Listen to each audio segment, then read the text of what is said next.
آپ صلی اللہ علیہ وسلم مکہ مکرمہ میں موسم بہار میں پیدا ہوئے. یہ دوشنبہ سوموار یعنی منڈے کی صبح تھی. ربیع الاول کی 9 اور کہا جاتا ہے کہ 12 تاریخ تھی.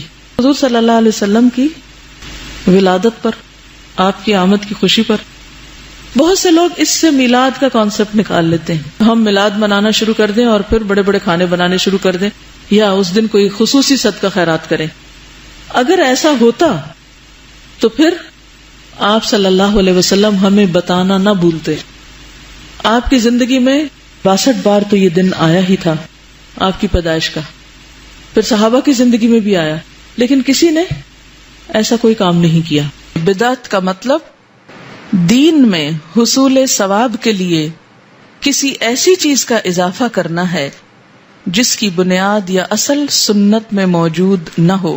رسول اللہ صلی اللہ علیہ وسلم نے فرمایا، دین میں نئی چیزوں سے بچو، اس لیے کہ ہر نئی بات گمراہی ہے.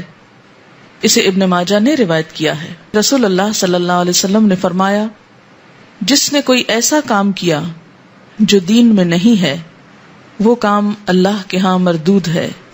اسے بخاری اور مسلم نے روایت کیا ہے. یعنی اللہ کے ہاں اس کا ثواب نہ ہوگا، اور جس کام کا ثواب ہی نہ اسے کرنے کا فائدہ.